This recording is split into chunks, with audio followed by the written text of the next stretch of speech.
신성욱 교수의 단상.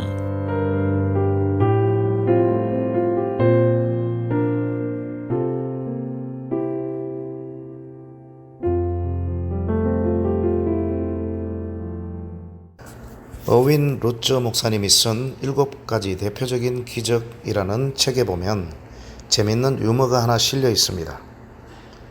교회가 있고 교회 옆에는 술집이 하나 있었습니다. 술집에서 얼마나 시끄러운지 예배에 이만저만 방해가 되는 것이 아니었습니다. 그래서 교인들이 모일 때마다 술집이 벼락을 맞아 불타 없어지게 해달라고 합심해서 기도했습니다. 이 소식이 술집 주인의 귀에 들어가고 말았습니다. 문제는 그로부터 몇 주 후 진짜 그 술집이 천둥 벼락을 맞아 불타버리고 말았습니다. 그러자나도 교회에서 자기 술집 불타서 망하라고 기도한다는 소식을 듣고 기분이 상해 있던 차에 실제 불이 나서 술집이 홀라당 다 타고 말았으니 얼마나 화가 났겠습니까? 주인은 변호사를 고용해서 교회를 고소하고 손해배상을 청구하기에 이르렀습니다. 그래서 술집 주인과 교회를 대표하는 장로가 법정에 서게 되었습니다. 술집 주인은 교회에서 자기 술집 망하도록 기도해서 불탔으니 손해배상을 해줘야 한다고 했고, 교회 측의 장로는 교회에서 기도해서 벼락이 떨어져 술집이 불탔다는 증거를 제시하라고 항변했습니다. 한참 공방전이 오간 뒤 이윽고 고심하던 재판관이 이런 판결을 내렸다고 합니다. 술집 주인은 기도를 믿었고 교회는 기도를 믿지 않았음. 결국 교회는 배상도 하고 스스로의 온전치 못한 믿음마저 노출되어 수치를 당했다고 하는 이야기입니다. 재판관이 집에 돌아와 자기 부인에게 그날 일어난 재판 이야기를 하면서 이렇게 말했다고 합니다. 여보, 나는 술집 주인의 믿음이 더 좋은 건지 교회 장로의 믿음이 더 좋은 건지 분간이 가질 않소. 지어낸 얘기인지는 모르겠으나 오늘 한국 교회와 교인들을 향한 질타의 메시지인 것만은 분명한 것 같습니다. 오래전에 이런 내용이 실린 기사도 본 적이 있습니다. 교회 목사가 교회 건축을 계획하면서 어디가 부흥 잘할 수 있는 명당 자리인지 풍수지리 전문 무당을 찾아갔다는 얘기 말입니다. 정말 납득은 사실이 아닐 수 없습니다. 유튜브에서 기자나 PD들이 우리나라의 소문난 무당들을 찾아가 이름을 알려주지 않고 누군지 알아맞히게 하는 영상을 여럿 본 적이 있습니다. 놀랍게도 그들은 정말 귀신같이 그 사람이 누군지를 정확하게 알아맞혔습니다. 그걸 보면서 한순간 착잡해지는 마음을 감지할 수 있었습니다. 우리 목사들이 무당보다 못하다는 느낌 말입니다. 솔직히 무당은 저렇게 도가 높은데 목사들은 그런 것도 제대로 알지 못하니 이게 뭔가 하는 마음이 들지 않을 수 없었습니다.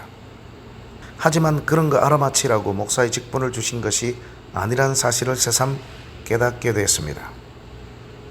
무당들 뒤엔 마귀와 그 졸개들이 역사합니다. 때문에 그런 걸 알아맞힐 수도 있을 것입니다. 그런데 그런 거 알아맞힌다고 뭐가 달라진단 말입니까? 성경에 보면 기적과 이사를 보고 믿으려는 이들이 많았습니다. 하지만 그것은 구원받는 믿음과 직결되지 않습니다. 구원받는 믿음은 오직 하나님과 예수 그리스도의 말씀을 믿음으로 생겨나는 것입니다. 때문에 목사의 사명은 진리의 말씀을 잘 깨닫고 가르치는 것입니다. 무당들을 부러워하거나 그들에게 주눅들 이유가 전혀 없다는 말입니다. 기독교는 기적의 종교를 할 수 있습니다. 수많은 기적과 이사들이 일어나기 때문입니다. 하지만 사탄 마귀도 기적과 이사들을 행합니다. 따라서 표면적인 놀라운 일들을 보고 속아선 안 됩니다. 오직 하나님의 말씀인 성경이 우리 구원의 절대적이고 최종적이고 확정적인 근거가 되어야 합니다. 물론 모든 목회자들이 영적으로 깊은 세계를 경험하는 것은 필요합니다.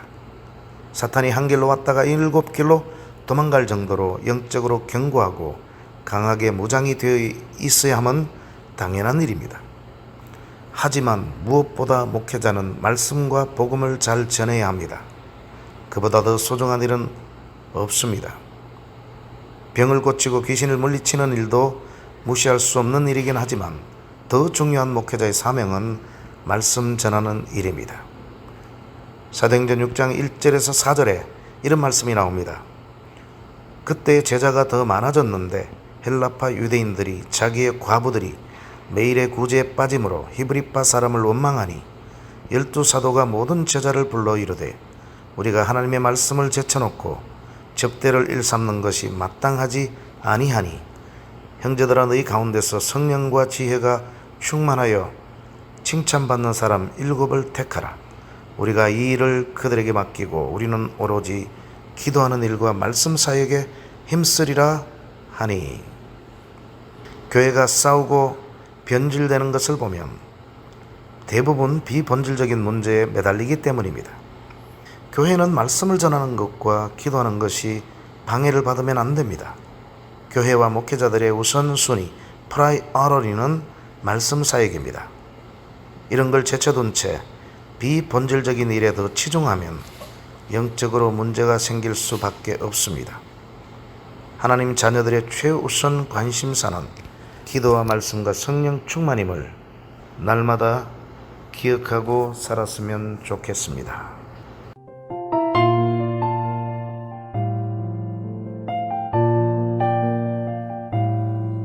지금까지 신성욱 교수의 단상이었습니다.